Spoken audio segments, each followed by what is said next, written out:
I parked 50 yards from the gate and killed the engine. The ticking of hot metal filled the cab. Dust drifted past the windshield in slow sheets. The line of cars had doubled.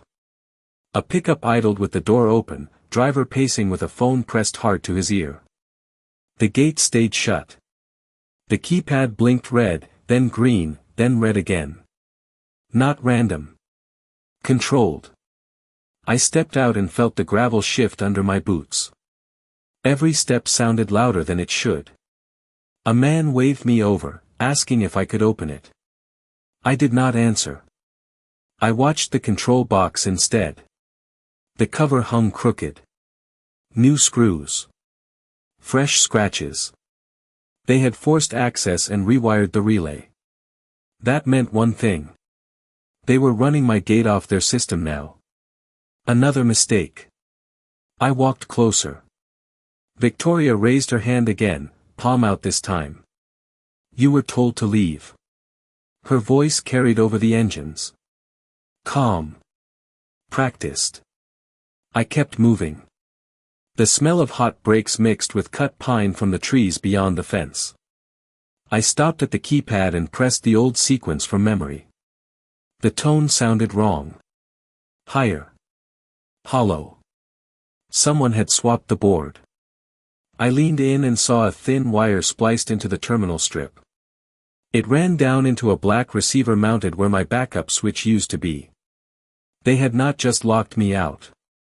They had tied my hardware into their network. I straightened and looked at the line of houses beyond the gate. Porch lights flickered on early, one by one, like a signal passing down the street. If that receiver failed, nobody got in or out. Not residents. Not deliveries. Not emergency services. I said it out loud without raising my voice. You routed everything through a single receiver. Victoria did not blink. We upgraded the system.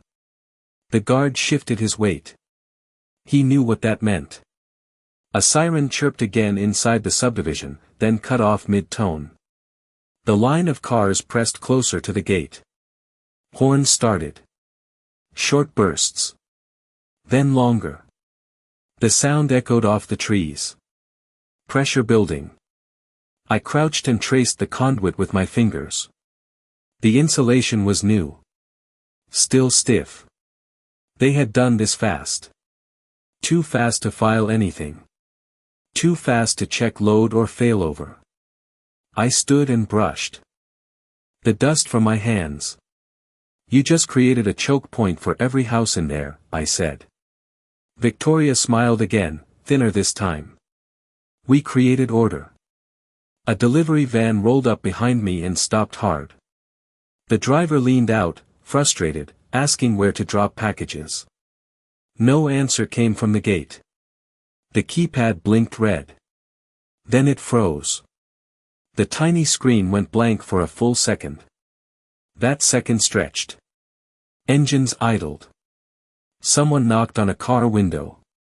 A dog barked from the back seat of a sedan. Then the screen flickered back to life. Green this time. The gate motor hummed. It started to lift.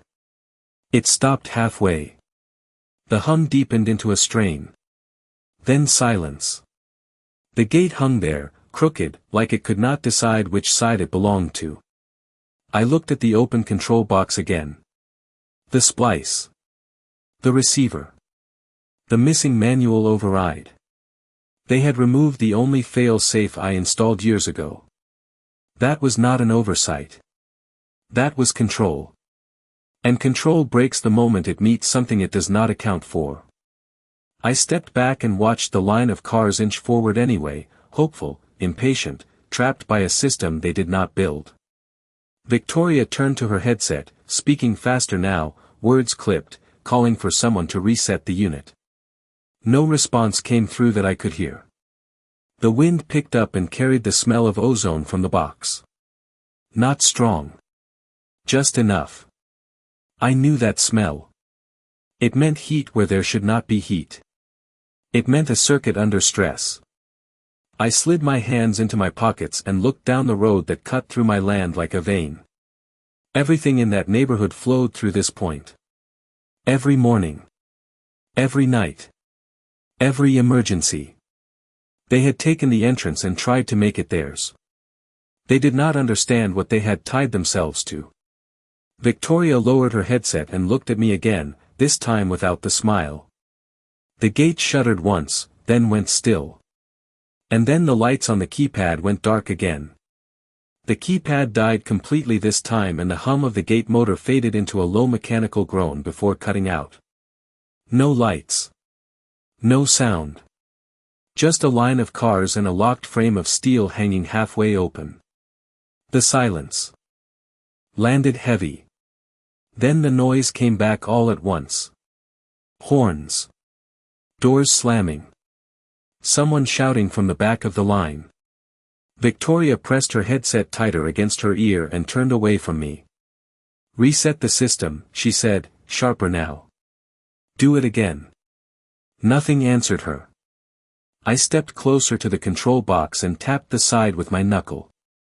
Hollow. Loose panel. They rushed this install. The black receiver inside blinked once and then went dark again. I followed the conduit with my eyes as it disappeared under the gravel and cut toward the tree line. That line mattered. It marked where my parcel swallowed their subdivision map whole. A man in a suit climbed out of a sedan near the front. He walked straight up to Victoria, phone in hand, voice tight.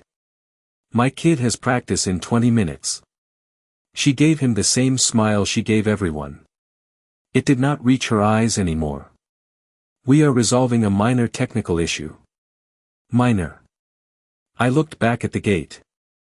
It had not moved an inch. The angle was wrong now, weight hanging on one hinge, motor stalled mid-cycle. That strain would burn the unit if it kept trying. Another mistake. I crouched again and brushed dust off the lower panel. The old manual override slot was gone. Covered with a metal plate, bolted in place. No key access. No mechanical release. They removed the only thing that worked without power. The wind shifted and carried the smell of warm plastic from the box. Faint. Enough. Heat building where it should not. I stood and stepped back. The line of cars crept forward anyway, inch by inch, like pressure alone could open steel. A delivery driver tried to reverse out and got boxed in by the car behind him. Now nobody moved. A siren sounded again from deeper inside the neighborhood. Longer this time. It echoed off the houses and cut through the trees. It stopped suddenly. Cut clean. Victoria's head snapped toward the sound. Her fingers tightened around the headset wire. Why did that stop, she said, more to herself than anyone else. I watched her look from the frozen keypad to the hanging gate to the line of cars. Pieces not fitting anymore. She turned back to me. You are standing on private HOA infrastructure, she said, voice steadier than her eyes. Step away. I did not move. I looked at the road beyond her shoulder. The same road every resident used. The same road every service depended on. The same road that crossed my land before it ever touched theirs. Control was not the sign. It was not the rules. It was not the clipboard. It was this stretch of gravel and steel and wiring they had just tied into one point. One failure. One owner. A truck near the back tried to turn around and clipped a mailbox. The crunch carried down the line. People started getting out of their cars now. Talking. Pointing. The sound grew messy. Uncontrolled. Victoria lifted her hand again, trying to quiet a crowd that did not listen anymore. The keypad flickered once. A single green flash. Then nothing. I glanced at the open control box and then at the receiver they bolted in like it belonged there. It did not. It was never designed for this load. Not for a full subdivision. Not for a gate that mattered this much. Victoria followed my gaze and then looked back at me, searching for something she had not needed before. Fix it, she said. Not a request. Not quite an order either. I held her stare for a second and then shifted my eyes to the road cutting through the trees. Everything they built depended on that line. Every house. Every promise. Every sale. And right now, it was all hanging on a system they did not understand. Victoria's voice cut through the noise again, sharper now, thinner. I said fix it. The word hung in the air like it carried weight. It did not. Not anymore. I looked at the stalled gate, then at the control box still open like a wound. The receiver they installed blinked once, then died again.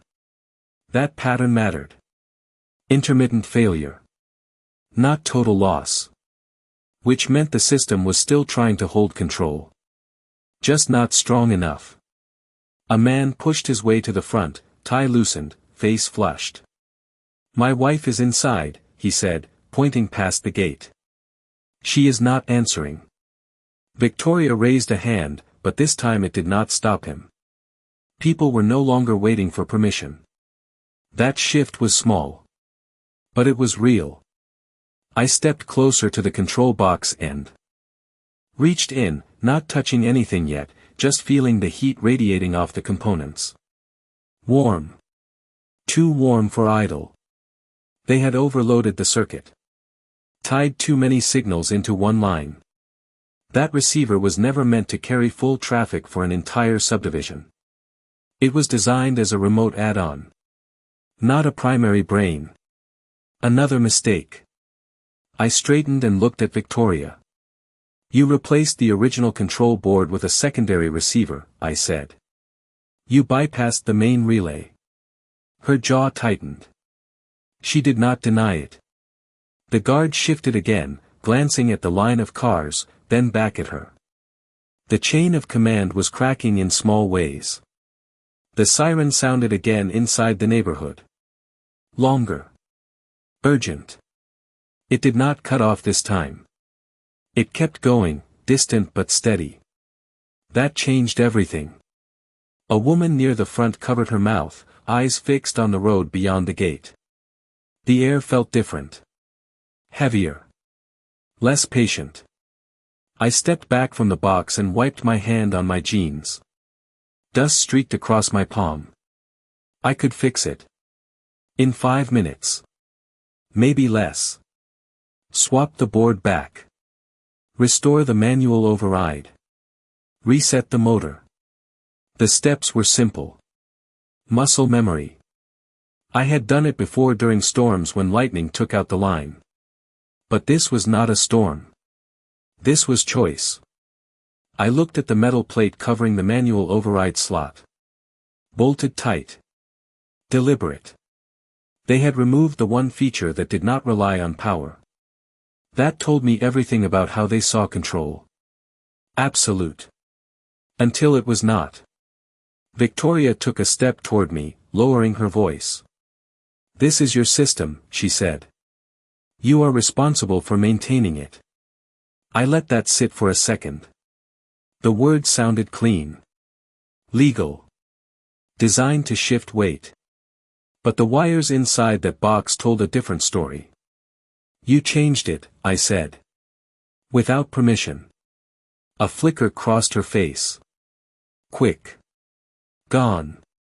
The siren inside grew louder. Closer now.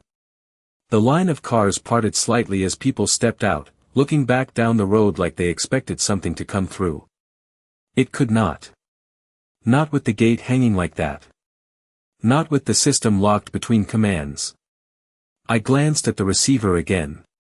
The small antenna wire trembled in the breeze. Loose connection. Another weak point.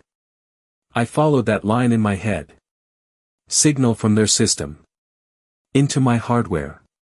Back through their network. A loop. Fragile.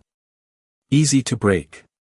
The delivery driver slammed his door and walked up, frustration turning into something else. We need this open, he said. Not asking. Not to Victoria. To anyone who could make it happen. The pressure had shifted again. Away from her. Away from the rules. Toward the only thing that mattered. Access. I took one slow breath and let it out. The smell of warm plastic was stronger now. Not burning. Not yet. But close. Victoria watched me like she was waiting for a move.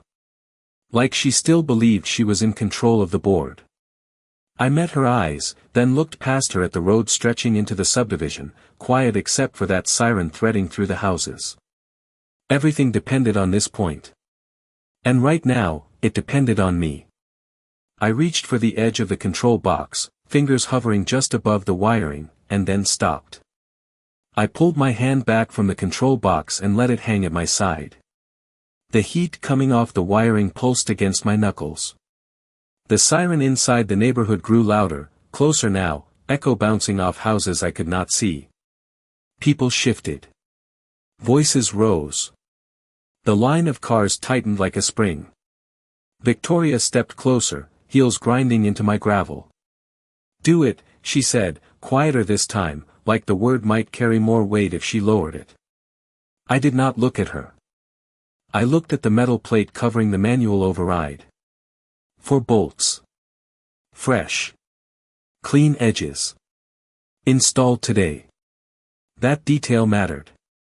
They did not just change the system. They sealed it. I crouched and ran a finger along the plate. Still warm from the drill. No access without tools.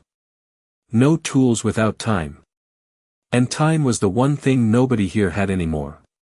A man near the front started pacing faster, phone pressed to his ear, voice cracking. "They cannot get through," he said. "The gate is stuck." The word "stuck" moved through the line like a signal. Heads turned. People stepped out of their cars. The air shifted again. Less order. More pressure. I stood up slowly and faced Victoria. "You removed the fail-safe," I said. She folded her arms. "We upgraded the system." The word upgrade sounded thinner now. I glanced at the receiver again.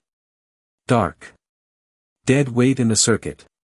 It had taken control and then failed under it. That was the pattern. Take control. Lose control. I had seen it before. Storms did that. So did people. The siren cut through again, sharp and steady now. No interruption. No hesitation. That meant it was moving. Trying to reach this gate. I looked down the road and imagined the turn just past the second curve. Tight angle. Limited space. No way through with a blocked entrance. The consequences were no longer theoretical. They were on the way. I stepped back from the box and brushed the dust off my hands. The crowd watched me now. Not Victoria. Me. That shift settled in quietly but fully. The delivery driver moved closer, eyes locked on the gate. "Can you open it or not?" he asked. Not angry. Not yet. Just direct. I looked at him, then at the line behind him, then back at the control box. Every wire in there told the same story. This system was no longer mine. Not the way it was wired. Not the way it was controlled. I took a breath and let it out slow. "I can," I said. The words landed clean. Heads lifted. A small ripple moved through the crowd. Hope. Immediate. Dangerous. I held up a hand before it could build. But not like this. Victoria's eyes narrowed. "What does that mean?" I met her gaze.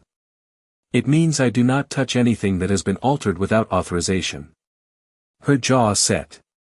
"You are refusing to restore access." I shook my head once. "I am refusing to take responsibility for a system you changed." The siren grew louder again. Close now. Very close. The sound filled the space between the trees. Someone near the back shouted. Another horn blared. The gate did not move. Victoria turned slightly, listening, calculating. For the first time, she looked uncertain about something she could not control. I glanced at the open control box one more time. The receiver. The splice. The sealed override. Every shortcut they took was sitting there in plain sight. Every decision stacked on top of the last one. And now it all pointed to one place. This gate. This moment. This line between control and consequence. I slid my hands into my pockets and took a step back from the box. The crowd leaned in without realizing it. Waiting. The siren hit the curve just beyond the trees, louder than before, and still getting closer. The siren broke through the tree line and then stopped short, cut off by distance and steel. A white emergency SUV rolled into view, lights flashing but slowing as it hit the line of cars. It could not pass. Not with the gate hanging like that. Not with people crowding the entrance. The driver leaned forward, scanning the blockage, then reached for the radio. That small motion shifted everything. This was no longer a neighborhood problem. This was now a public access failure. I watched Victoria notice it too. Her posture changed. Less control. More calculation. She stepped away from me and moved toward the SUV, heels crunching fast across the gravel. "We are handling it," she called out, voice raised just enough to sound in charge. The driver did not respond right away. He looked at the gate. Then at the control box. Then at the line of cars that stretched beyond the bend. He keyed his radio again. Short. Direct. I turned back to the open panel. The receiver flickered once, weak, then died again. That meant the signal was still trying to handshake with their system somewhere upstream. It was failing under load. Too many inputs. Too much demand. One point of control trying to act like a network. That never holds. I leaned in closer and traced the wire they spliced into the terminal. Cheap connector. Not weather sealed. It would degrade fast.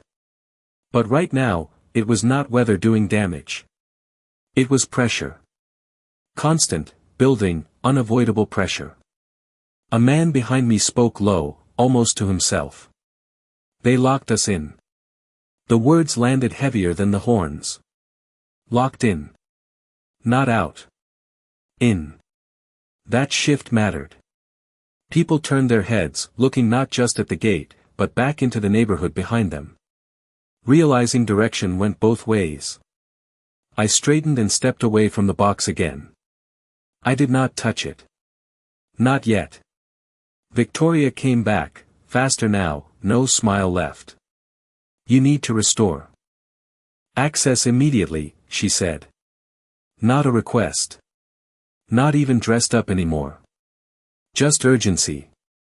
I looked at her, then at the SUV idling with lights still flashing. The driver had stepped out now, speaking into his radio, eyes on the gate, measuring time in a different way than everyone else here. I nodded once, slow. "You removed the manual override," I said. "There is no immediate anymore." Her jaw tightened. "Then bypass it." I let a small breath out through my nose. "Bypass." She said it like it was a button. Like systems did not have consequences. "If I bypass it," I said, "I take full responsibility for every failure that follows." She did not answer right away. That pause stretched. The siren behind the trees started again, another unit, further back, stacking up behind the first. That was escalation. Real. Measurable. I glanced at the receiver again. One more flicker. Then nothing. Dead circuit under live demand. It would not recover on its own. Not like this. I stepped back until I felt the edge of the gravel meat-packed dirt. The boundary line. Mine. Always had been. The road cut across it clean, like a scar that never healed but always held. Everything moved through this strip. Everything depended on it staying open. Victoria followed my gaze for a second, then snapped back. "Say what you want," she said, voice tight now, "but you are standing here while people are stuck." I met her eyes. "You put them here," I said. Not loud. Not sharp. Just clear. The delivery driver shifted closer again, frustration building into something heavier. The crowd pressed in without meaning to. The SUV driver looked over, waiting, measuring, deciding who actually controlled this situation. That question hung in the air longer than any horn. I slid one hand out of my pocket and rested it on the edge of the control box, feeling the heat, the vibration, the failing pulse of a system pushed too far. I knew exactly what it would take to bring it back. I also knew what it would cost. And right now, the balance had not tipped far enough. Not yet. The second siren stacked behind the first, louder now, closer, pressing against the line of cars like a wave that had nowhere to go. The emergency SUV driver stepped fully out, radio still at his mouth, eyes moving from the frozen gate to the open control box to me. He was mapping control in seconds. Not rules. Not titles. Control. I held his gaze for a moment, then looked back at the box. The receiver gave one last weak blink, like it was trying to stay alive out of habit. It failed. Dead again. That was the pattern. Short bursts. Collapse. Repeat. The crowd felt it even if they could not name it. Voices dropped. Fewer horns. More staring. Waiting for someone to take responsibility. Victoria moved faster now, stepping between me and the driver like she could still frame the scene. "We have a technician on the way," she said. Her voice carried, but it did not settle anything. The driver did not nod. He did not argue. He just looked at the gate again, then at the road behind him where the second unit had stopped short of the curve. Time was stacking. I leaned in and pressed my thumb lightly against the main relay housing. Heat pulsed through the plastic. Not enough to melt. Enough to fail under load. They had forced a system designed for intermittent use into continuous demand. That never ends clean. I straightened and glanced at the conduit running under the gravel. It fed straight into my buried line that cut across the parcel and out to the county junction. Everything tied into that line. The gate. The keypad. The receiver. They had piggybacked on it without understanding what it carried. Another mistake. A woman near the front stepped forward, voice tight. "Can someone please open this?" Not to Victoria. Not to the driver. To the situation itself. That shift was final. Authority had dissolved into need. I wiped my hands on my jeans and took one step closer to the box again. Victoria turned immediately. "Good," she said, relief slipping into her tone for the first time. "Do it." I did not move my hands. I looked at the metal plate again, then at the receiver, then at the splice. Each one a decision. Each one closing off options. "I will restore it," I said, steady. A ripple moved through the line. Heads lifted. The driver stopped keying his radio. Victoria exhaled, just once. I held up a finger. "Before it could settle. After we document what you changed." Her relief snapped back into something harder. "This is not the time." I shook my head once. "This is exactly the time." The sirens behind the trees rose again, both units now, overlapping in a steady, urgent rhythm. The driver stepped closer, not crowding, just close enough to hear. He watched both of us, waiting for a clear path forward. I pointed at the open panel. "You replaced the control board," I said. "You removed the manual override. You spliced a receiver into the primary line." I let each point land. Not loud. Not dramatic. Just precise. The driver nodded once, small. He understood documentation. Victoria did not respond. Her jaw set. Her eyes flicked to the crowd, then back to me. The pressure was no longer abstract. It was visible in every face. I reached into my pocket and pulled out my phone. The camera clicked on. The screen reflected the open box, the exposed wiring, the plate over the override. I held it steady and took 3 slow photos. Each one clear. Each one final. The click of the shutter sounded louder than the horns had a minute ago. I lowered the phone and slipped it back into my pocket. Now, I said. I placed my hand on the edge of the control box again, feeling the heat, the failing pulse, the exact point where their control met my system. The driver took 1 step back, giving space. Victoria did not move. The crowd leaned in without realizing it. I reached inside, fingers hovering over the splice, and then chose a wire. I pinched the spliced wire between my fingers and felt the faint vibration running through it, like a pulse that did not belong there. The sirens behind the trees held steady now, layered and urgent, pushing against the silence at the gate. The crowd leaned closer. No one spoke. I traced the wire back to the cheap connector they used to tie their receiver into my line. 1 twist. That was all it would take to break their control loop. I paused there on purpose. The moment mattered. Victoria stepped forward, voice tight. Do not damage HOA property. I did not look at her. I looked at the connector again. Their property. My line. That difference mattered. More than anything she could say. I twisted. The connector snapped loose with a dry click. The receiver went dark instantly. No flicker this time. No recovery.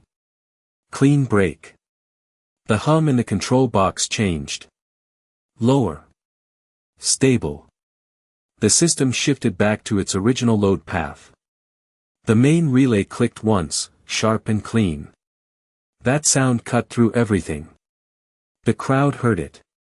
The driver heard it. Victoria froze. I moved fast now, reaching deeper into the panel, bypassing the dead receiver entirely and reconnecting the original terminals they had pulled apart. The wires slid back into place like they remembered where they belonged. Another click. The keypad lit up. Solid green. No flicker.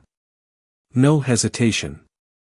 The gate motor engaged with a deep, steady hum, not strained, not fighting itself. The steel frame lifted smoothly this time, inch by inch, like it had been waiting for the right signal all along. Air moved through the opening. The first car rolled forward before the gate fully cleared, tires crunching hard over gravel. The line behind it followed without waiting. Motion returned all at once. The emergency SUV did not hesitate. It moved straight through, lights flashing, siren cutting clean again as it passed into the subdivision.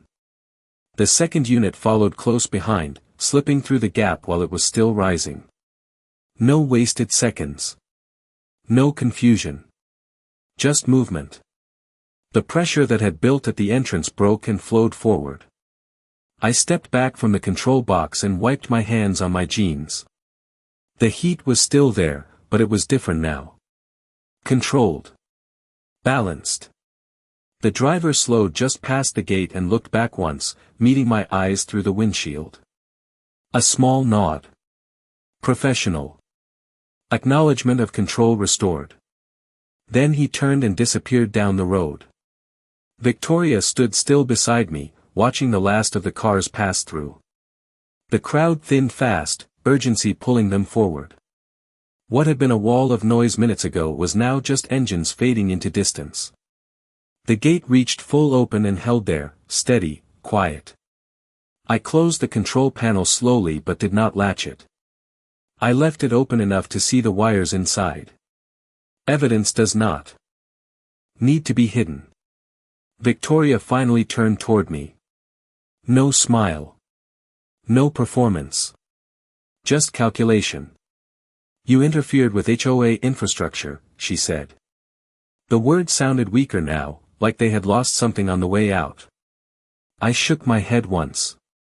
I removed an unauthorized connection from my system. She did not answer right away. Her eyes moved from the open panel to the road beyond, then back to me. For the first time, she looked like she was measuring the ground she stood on. Not the neighborhood. The ground. My ground. I reached into the box one more time and pulled the loose receiver out, holding it up between two fingers. Cheap plastic. Lightweight. Not built for what they tried to force it to do. I set it on the edge of the panel where she could see it clearly. This is what you use to control access, I said. She looked at it, then at me, and said nothing. The wind moved through the trees again, carrying the sound of the sirens further away now, deeper into the neighborhood. The gate stood open behind me, no longer a barrier, just a piece of metal doing what it was designed to do. I rested my hand on the top edge of the control box and looked down the road that cut across my land, quiet again for the moment. Then I spoke, calm, steady, final. We are going to talk about that in trance. Victoria did not respond right away, and that silence said more than anything she could have argued. The wind moved across the open gate, carrying the faint smell of dust and warm metal, like the system itself was cooling down after being pushed too far. I kept my hand on the control box, feeling the steady vibration now, clean and controlled, nothing like the unstable pulse from before. The road beyond the gate stretched quiet again, but it was a different kind of quiet. Not peaceful. Calculated. Victoria finally stepped closer, slower this time, her heels no longer striking the gravel with confidence. This entrance serves the entire community, she said, voice measured, like she was choosing each word carefully now. I nodded once. I know. I let that hang for a second, then looked past her at the subdivision, rows of houses that depended on that single stretch of road. Every driveway. Every delivery. Every emergency vehicle. All of it flowed through a strip of land she did not own. That reality settled in like weight. A man who had been stuck at the front of the line lingered nearby, watching, arms crossed now, no longer rushing anywhere. The urgency had shifted into awareness. He was listening. Others slowed as they passed through the gate, glancing at the open panel, at me, at Victoria. The story was already spreading without a single word being announced. I reached into the control box again and gently adjusted the original wiring, securing the connections they had pulled loose. The system responded instantly, stable, predictable, like it had always been meant to operate this way. That contrast mattered. I closed the panel halfway and left it there, still visible, still open enough to show what had been done. Transparency has weight when control has been challenged. Victoria followed my movements with her eyes, not interrupting this time. She was learning. Slowly. You cannot just take control of access, she said finally, but the edge was gone. It sounded more like a test than a statement. I turned to face her fully. I did not take it, I said. I never lost it. The words landed differently than anything before. Not loud. Not aggressive. Just true. The man by the gate shifted his stance slightly, like something had clicked into place for him. The road. The gate. The control box. It all pointed back to the same thing. Ownership. Real ownership. Not paperwork passed around a boardroom. Not rules printed on a flyer. Something physical. Something measurable. Something you could stand on. Victoria looked at the receiver still sitting on the edge of the panel, then back at me. What do you want? She asked. There it was. The shift from authority to negotiation. I did not answer immediately. I looked down the road again, watching the last car disappear around the bend, the sound of its engine fading into distance. The gate stood open, steady, waiting for the next command. Everything was calm again on the surface, but underneath, the structure had changed. Permanently. I turned back to her. We start with the entrance, I said. She held my gaze, waiting for more, but I did not give it to her. Not yet. Some things need to settle before they move forward. The wind picked up again, brushing through the trees and across the open gate, and for a moment, everything went still in a different way, like the ground itself was listening. Then Victoria nodded once, small, controlled, and stepped back from the control box, leaving space where she used to stand.